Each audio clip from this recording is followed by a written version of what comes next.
Good Lord, we're back. Peace, everyone. It's your brother Bleak, and welcome to another installment of Scarecrow's Chamber. Today, I would like to go back in time. I guess you can say in the historical figure realm, person who was very, very much responsible for the creation of such a sport that I'm very, very fond of, and that's sport basketball. And if you guys don't mind, I would like to just dive into the history of basketball for some who may not be familiar with basketball history and how it actually came to be. Now, basketball it was created by a Canadian professor by the name of Dr. James Naismith, December 1891. Now, there was a Young Men's Christians Association training school, which is now Springfield College. It was trying to keep his gym class active on a rainy day. He sought out a vigorous indoor game, to keep his studies occupied and at proper levels of fitness during the long New England winters. After rejecting other ideas as either too rough or poorly suited to wall and gymnasiums, he invented a new game in which players would pass a ball to teammates and try to score points by tossing the ball into a basket mounted on the wall. Naismith wrote the basic rules and nailed a peach basket onto an elevated track. Naismith initially set up the peach basket with its bottom intact, which meant that the ball had to be retrieved manually after each basket or point scored. This quickly proved tedious, so Naismith removed the bottom of the basket to allow the ball to be poked out with a long dial after each basket scored. Now, if you ever seen the what the basketballs used to look like initially, it kind of looked like a pigskin football, except it was round and it had laces on it. And actually, the basketball it was originally played with a soccer ball. Actually, the round balls from association football were made at the time with a set of laces to close up the hole needed for inserting the inflatable bladder after the other sewn together segments of the ball's cover had been flipped upside in. These laces could cause bounce passes and dribbling to be unpredictable.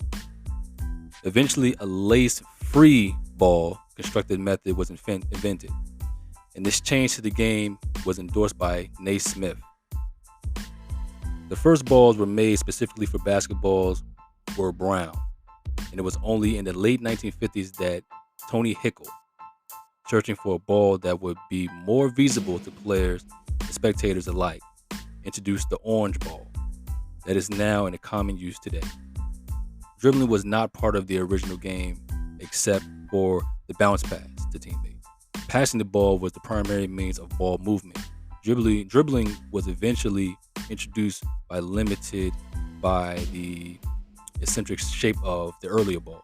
So in other words, the way that the ball was shaped, it wasn't, engineered to the point where it can actually be. You can see all the dribble moves that you perform today. So it was mainly just used for passing. That's what they're saying. Dribbling was coming by 1896 with a rule against the double dribble by 1898. The peach baskets were used until 1906 when they were finally replaced by metal hoops with the backboards. A further change was soon made so that the ball merely passed through whenever a person got the ball in the basket.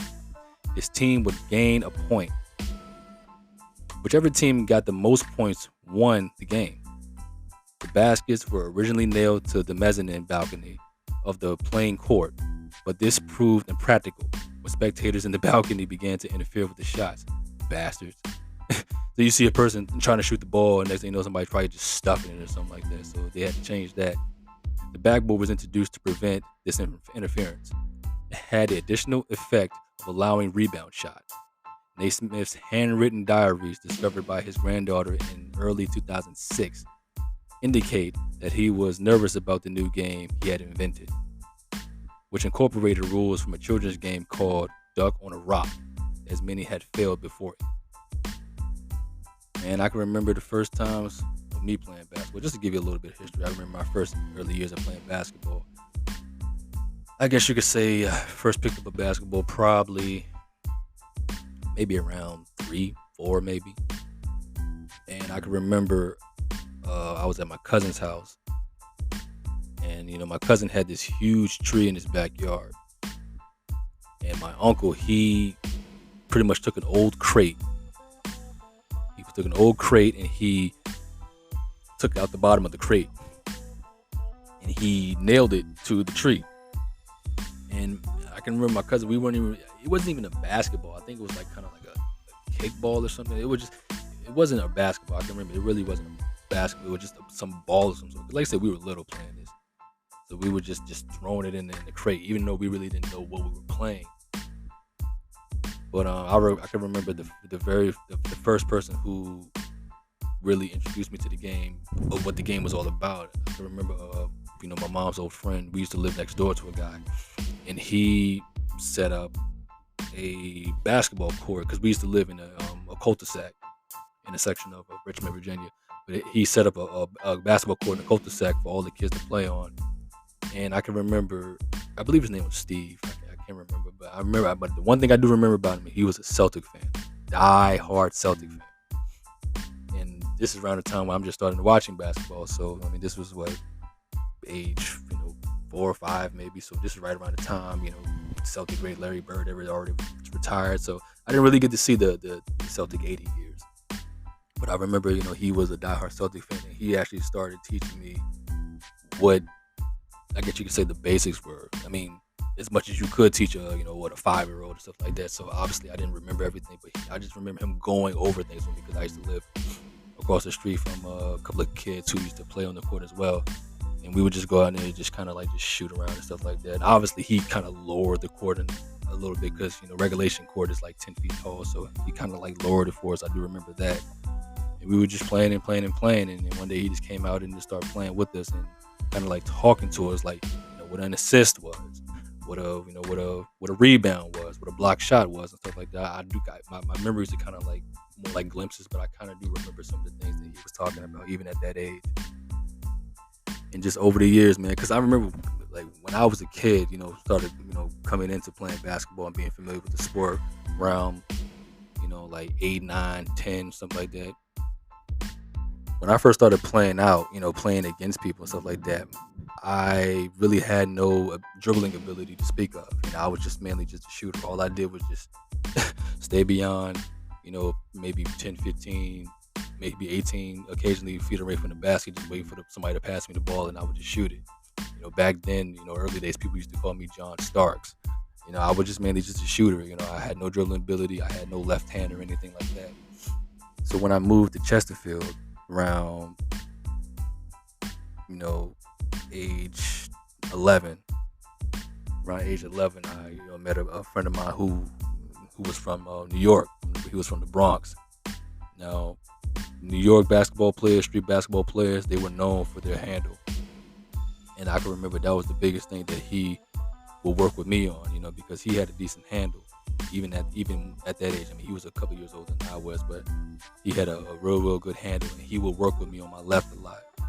And it's just crazy because all of these teachings that you would hear, as far as the inner city's perspective, especially out of New York, because New York was known for having the best street players at that time. I would hear all of these teachings that I never really heard from anybody until I met him. There was a lot of just different teachings that New Yorkers had.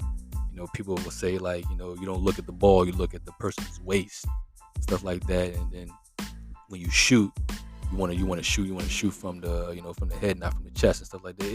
It was just certain things, and people would always say, man, work on your left. And then when you guard somebody, you always want to attack their weak side. And the proper way to defend, you got to get down low and keep your knees bent and all that stuff. And whichever hand they're dominant, you want to push them to their non-dominant hand. So it was just certain type of techniques that I was taught along the years. But I can remember when I first moved to Chesterfield, into the neighborhood that I grew up in and lived for more than half my life. I would just riding down the street on my bike and saw a guy.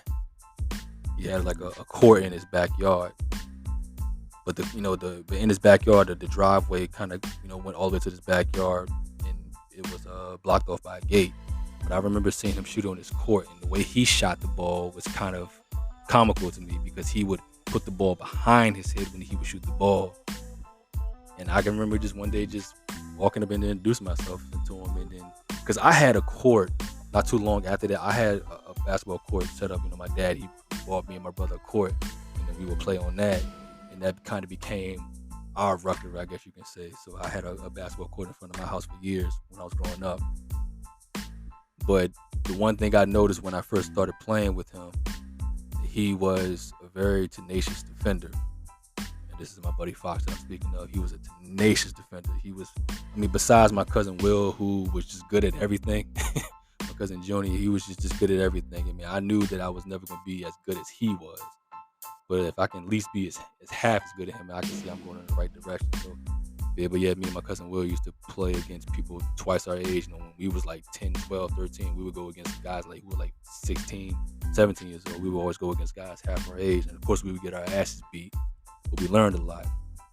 But my buddy Fox, he was all defense when I first met him, and I was all offense. Because by the time I met him, I had like a little handle, and I had I was able to take the ball up and down the court. And I always had that shooting ability in my back pocket. And then, the slashing ability came later on. But when I started playing with him, started teaming up with him, we would go against people all throughout the neighborhood and stuff like that. These 2-on-2 battles and stuff like that. And we merged victorious a lot of the times too. It was pretty crazy. His defense, my offense, and then of course after throughout the years of playing, I became a better defender, and he became better at the offensive end. So it wasn't before long where our abilities started to complement one another, which they should do. When you're playing as a team. And then later on, probably like a couple of years after that, I met another buddy of mine, another defender, my boy BJ. He was a big defender, shot blocker. If I had to pattern his game at the professional, definitely. There's a lot of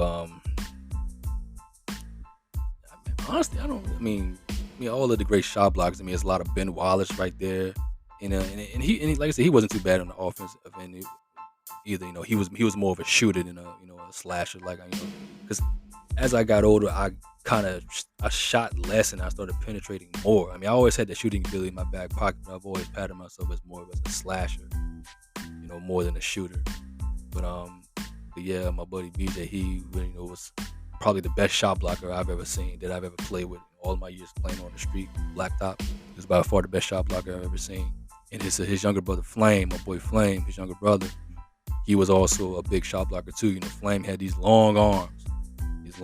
He was what you would call wirely strong. He was a very thin guy, but he was, very, very strong for his body weight. He kind of inherited that shot blocking ability from his brother. So, just playing with him was very great. He was always hard to get by. He was my boy BJ and Josh.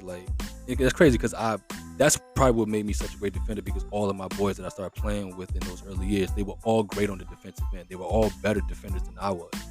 So that really made me pick up my ability to shake and bake and be able to create space and get past defenders. So I had to really, really work on my hand or stuff like that going against those guys. So because they were tenacious defenders. I'm gonna tell you something. If you fold or you make the wrong move, you're always gonna get that ball swatted back in your face. They were really, really big time defenders. And they were, like I said, decent scorers, decent shooters as well. But the defense really stood out with those guys. And of course, they got better, with their slashing ability later on. And then my boy Rome, who I met, sometime around there too. And Rome was kind of more like me. Rome had that. I would say Rome probably had a better footwork. His Rome footwork he had really impeccable footwork. I would say his handle probably wasn't better than mine, but his footwork, his ability just to get through people and cut defenders and stuff like that. I used to see him do that all the time. It was crazy. It was crazy to watch, man. It was kind of like how a guy like a Muggsy Bogues mixed with a kind of like a Jason Kidd, where you can just split defenders. You know what I'm saying? And another guy, Rome was very very thin, wirely strong as well. And, he had like an old school game to him too. Every time I see him, he always had the headband, playing with the long socks, with Air Force Ones, stuff like that. So he had an old school approach to him. A little bit of George Gervin in there. Wildly strong and be able to, to get the ball up at will when he slashed and stuff like that. So Rome was really big on the offense, just like I was too. And not a bad defender, very decent defender as well. And my girl Steph, my girl Steph, when I started playing ball with her, Steph, she was, I guess you could say she was a plus size girl. She had some weight to her and stuff like that. So she had this ability where she can kind of like put the body on. Steph, she, and the one thing I've always thought about Steph, I always thought she was a very underrated passer. Her ability to see the floor and stuff like that and stuff. Stephanie, she had a great stroke, great jump shot as well. But that body, when she put that body on, she could just muscle you down to the paint. You know what I'm saying? That's what she was about, man. She she had that build. You know what I'm saying? She wasn't a small girl, so she had that build where she can actually, hang with the brothers. You know what I'm saying? Back us down and saying put that shoulder on you and be able to get that shot off. So and she was a very good passer as well. My brother Colin, my little brother, he was another stocky build, a big guy who can put that. Like I said, to this day, he's like 6'3", 6'4". My brother's a big guy, way bigger than me. So, when we were kids, I was taller than him, but it wasn't before long where he had this growth spurt and he just shot past me in terms of height. And I'm only like 5'10", 5'11" around there, but he's like 6'3", 6'4". So as he got bigger, he became more difficult to guard. You know what I'm saying? And when he back you down, one of my boys was like, "Good God," you know what I'm saying? He just put that body on you. So that was. He really played. As he got older, he really started playing like a big man. Started playing like power forward, like center, something like that. Just putting like I said, there was nothing he couldn't do in the low post when we used to play, and also a decent jump shooter. But yeah, man, just all of us just playing basketball over the years, man, just complimenting each other's games and stuff. And of course, all those years of playing and competing and stuff like that, we got better. And then we would go down to a local park right down the road from where I grew up. It was a park called Rockwood.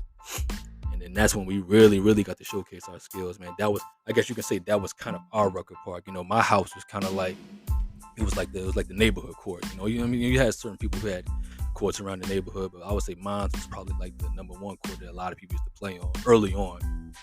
And then my boy Ant, he had like this little full court in his backyard, which was really extraordinary. A lot of people used to play on that too. That was pretty crazy. He had a full court in his backyard. It wasn't regulation, but it was pretty cool for us to play on sometimes.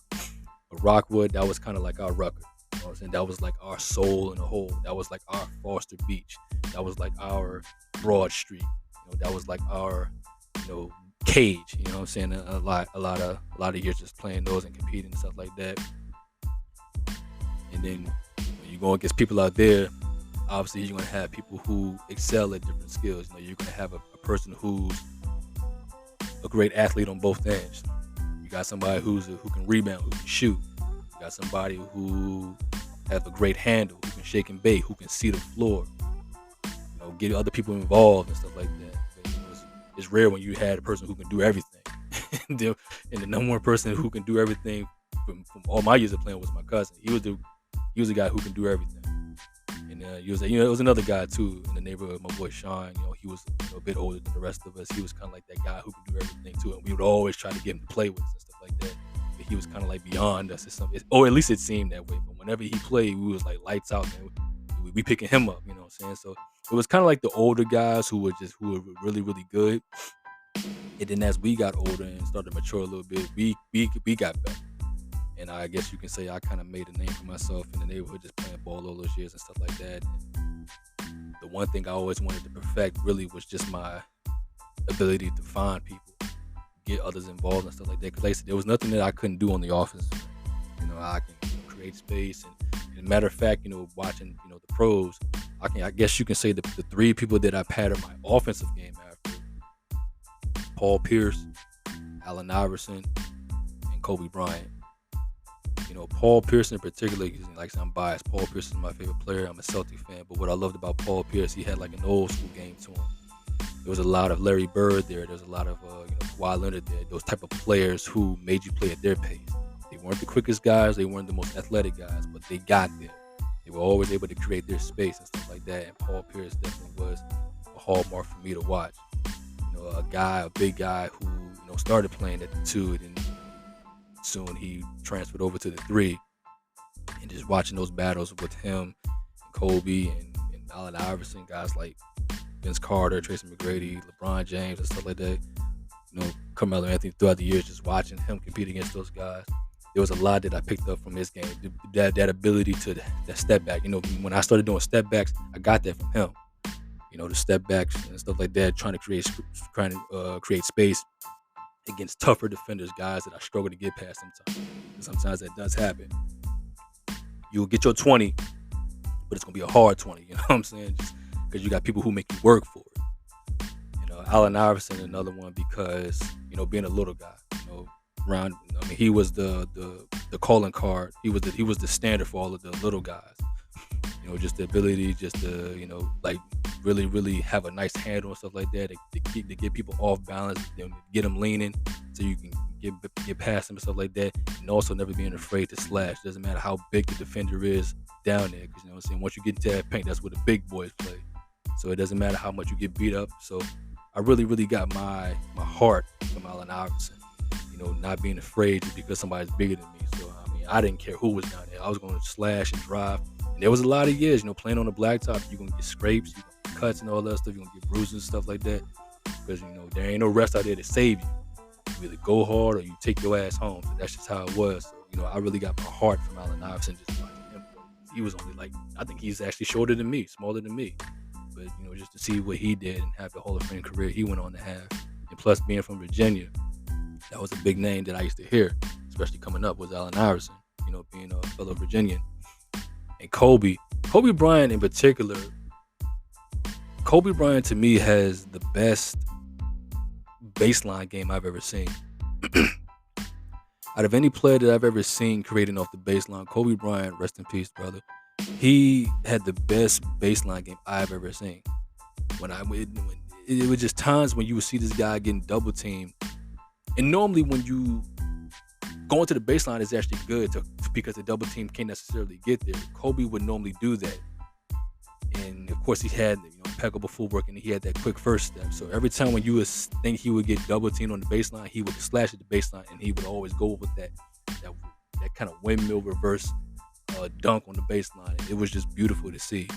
And just seeing him doing that over and over and over again, I really started to work on my baseline to avoid getting double teamed. Because after playing on Rockwood and stuff like that, people will see, this guy's a problem. So to avoid those double teams on the baseline, because I love shooting the ball mainly straight ahead. I really didn't shoot off the wing or the baseline that much. I always like shooting straight ahead at the court. That was kind of like my sweet spot, because it was just the quickest way for me to get a shot, just so the defense couldn't set up. I would always try to shoot the ball so the defense couldn't get there. Even though I was able to break a person down and get space and shoot over them, I really didn't really like doing that most of the time. I'd rather just slash them. That's kind of like what I did, because Rockwood, just like most public parks, they had those stupid ass double rims, which I hated. I hated double rim because you can never get the lucky bounce to the double rim. Once the ball hits the rim once, that ball is going flying. So, it really kind of it helps you kind of become a better shooter in terms of accuracy to avoid hitting the double rim and stuff like that. But it was so annoying, though, playing on those double rims. So when I used to go to the Y, which was more regulated, inside gyms and stuff like that. And then when I played regulation, organized ball for the school that I used to go to, playing there, it was just a different change of pace. But just all those years of playing against different players, different body types, different play styles. Obviously, the more you compete against those type of people, you get better. And also, when it came to the defense, a person that I really admired, well, there was a few people that I really admired on the defensive end, mainly guards, because I was a smaller player. But I also loved, I always have a sweet spot for a soft spot for the centers. Guys like a Ben Wallace, guys like like Shaq. Even taking it back, going back and watching like Will Chamberlain, Bill Russell, and Kareem Abdul-Jabbar, guys like that, Hakeem Olajuwon. But when it came to my personal build, I loved watching guys like Gary Payton, Jason Kidd, particularly guys who were tenacious on the defensive end. They can lock you up, but they also had that ability to find other people. that's probably the number one attribute that I really wanted to excel at as I was getting older. Like, there was nothing I could do in the offensive end. My defense was above average, but my ability to find others, to see the court, that was the number one skill that I really wanted to get better at, to get others involved. Because all my years of playing, a lot of my friends they would sometimes look to me to like end the game, finish games and stuff like that. And it got to a time I really didn't care for doing that anymore because I already knew that I was good and stuff like that, but I wanted to make others better. And that's to me, that is the greatest ability that a basketball player can have, to make others better, to create for those who can't necessarily create for themselves. That is the number one thing that I really love about the sport of basketball. When you watch someone like a LeBron James, there's nothing that man can do. He can do everything. But the best attribute or the best skill that he has, in my opinion, is to create for other people. That's one reason why I was such a fan of Jason Kidd. Even though I was a Celtic fan, but I became kind of a New Jersey Nets fan. Not Brooklyn Nets, but a New Jersey Nets fan, because back in those days, that's when Jason Kidd was leading those teams, along with guys like Kerry Kittles and Kenyon Martin, that squad back in the day. Van Horn and all those guys. And I really, really, really became a Jason Kidd fan because I just loved that he was like a shorter version of a Magic Johnson. He can score, he can shoot, he can defend, but above all else, he can create for other people. And that's a skill that really doesn't get discussed enough. Most of the time when you see highlights, it's dunking and stuff like that, it's mostly scoring. You really don't see defense either most of the time. But watching Ben Wallace, just that 04 Pistons team, that 04 Pistons championship team, that is one of my favorite teams of all time. Those guys were the embodiment of just all-around defense. Obviously the Chicago Bulls, those guys were a problem in the 90s because nobody really scored on them. Jordan and Pippen and Rodman and Harper and those crazy bastards. Them dudes were terrible too. But what I liked about the Pistons is that no one really saw them coming. They were more of a underdog. They weren't really favorites. When they beat the Lakers in the finals that year. That's probably why hold more of it's just more of an honor for me to watch those guys and stuff like that. And also because of Rasheed Wallace. Rasheed Wallace was one of my personal favorites too. Watching him just do work on the Portland Trailblazers for all those years. And then when he became a member of the Pistons, I was just so happy for him to win a title along with guys like Ben Wallace, Tayshaun Prince, Chauncey Billups, and Rip Hamilton. That was just a special, special team. And then of course my boy Paul Pierce, when Kevin Garnett and Ray Allen came and joined the crew, along with that 08 team. I was happy for them as well. And they finally won one. I remember that night when they won it, just watching. I remember walking outside with my Celtic jerseys on, kind of like walking through the streets stuff, because I was just very, very proud that they finally won, because Pierce was a guy who put in work for so long, and you don't think that he may never ever get there. But luckily, he had KG and Ray there and other two Hall of Famers, and they was able to get it done. So say what you want to say about that team, but they were a special team because those teams don't really come around all the time. Especially when you see what Kobe did, with his team, and then you see what LeBron did with his team in Miami and stuff like that. And like I said, that Bulls team in the 90s and the Lakers team in the early 2000s, the San Antonio Spurs team, all those runs they made to the finals, that Mavericks team that won. And like I said, it's just they're special teams. They don't come around all the time. So you really got to cherish those special teams, because you may never see them again. Yeah, man, basketball is a sport that I've always loved. I still do love it. I don't really tune into the NBA anymore, but I will always be a fan of the sport. The NBA really has nothing to do with it. It's just the sport itself. I will always be a fan of the sport of basketball. And Dr. James Naismith, he really knew what he was doing. His vision.